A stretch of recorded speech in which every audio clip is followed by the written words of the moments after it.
Hello friends, आज के video में हम लोग डिस्कस करेंगे 1 रुपए के नोट। 1 रुपए की पूरी हिस्ट्री, कौन कौन से नोट्स आज तक जारी हुए हैं गवर्नमेंट ऑफ इंडिया की तरफ से। तो पूरी 1 रुपए की कहानी सुनते हैं। तो स्टार्ट, जो first note, the first ever printed 1 रुपए नोट जो 1917 में हुआ था, जॉर्ज 5 की इस पे फोटो थी। जॉर्ज 5 की प्रिंटेड नोट था ये, और पीछे 8 डिफरेंट लैंग्वेजेस में 1 रुपए लिखा था।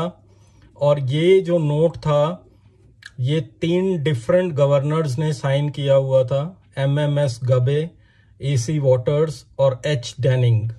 तो दोस्तों, अगर आपकी कलेक्शन में ये 1 रुपए का नोट है, ये बहुत ही कॉस्टली और आपको अमीर बनाने वाला नोट है। UNC कंडीशन में ये नोट आपको 80,000 रुपए तक दिला सकता है।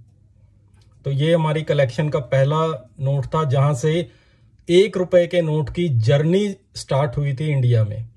और आप लोगों ने शायद कभी नोट किया हो या नहीं, 1 रुपए का नोट ही एकमात्र ऐसा नोट है जिसपे गवर्नमेंट ऑफ इंडिया लिखा रहता है। बाकी आप कोई भी डिनोमिनेशन का नोट उठा के देख लो, उस पे RBI, reserve bank of India लिखा रहता है। तो उसके बाद 1935 का हम लोग ये 1 रुपए का नोट आपको दिखा रहे हैं।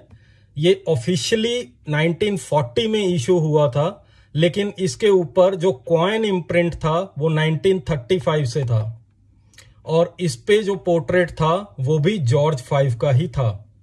ये यूनिक इसलिए है बिकॉज उस समय पे we were towards the tail end of British Raj, और फिर भी yet we were in the pre independence era. तो इसलिए ये नोट बड़ा यूनिक है। और JW कैली ने इसको साइन किया था। UNC कंडीशन में आपको दिलाएगा 50,000 to 80,000 रुपीज। आगे बढ़ते हैं। 1940 का 1 रुपए नोट, ये 1940 का इस पे कॉइन इम्प्रिंट डेट था, लेकिन ये इशू हुआ था नोट 1944 में, और इसके ऊपर जॉर्ज 6 का पिक्चर था।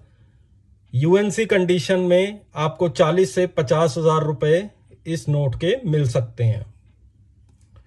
उसके बाद आता है हमारी कलेक्शन में 1949। 1949 का जो 1 रुपए का नोट है वो स्पेशल इसलिए है क्योंकि इंडिपेंडेंट इंडिया का ये पहला नोट था, और इसको KRK मेनन ने साइन किया था। ग्रे कलर में ये कॉइन नोट था। और आप देख रहे होंगे कि वो जो जॉर्ज 5 या जॉर्ज 6 की पिक्चर थी वो रिप्लेस हो गई थी अशोक पिल्लर से, क्योंकि ये आजादी के बाद प्रिंट हुआ था। ये नोट आपको 20,000 रुपए तक दिला सकता है। ये भी आपकी कलेक्शन में अगर है तो ध्यान रखिए।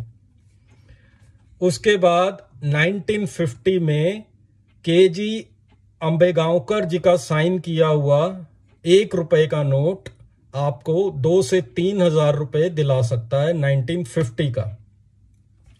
1951 में 1 रुपए का नोट जो है HM पटेल का भी साइन किया हुआ आपको देखने में मिलेगा, KG अंबेगांवकर का भी साइन किया हुआ मिलेगा।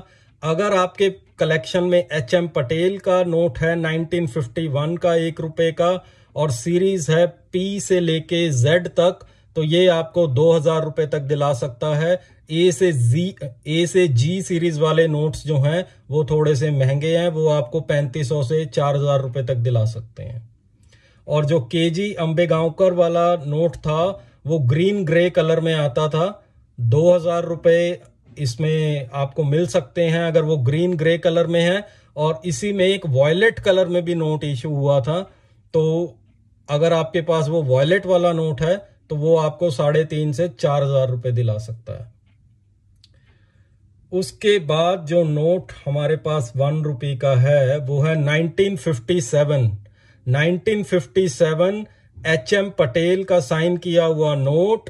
अगर आपके पास G से L सीरीज का नोट है तो आपको 1,500 रुपए से लेके 2,000 रुपए तक इसके मिल सकते हैं। अगर आपके पास M से Z सीरीज का नोट है तो 4 से 5 हजार रुपए आपको मिलेंगे।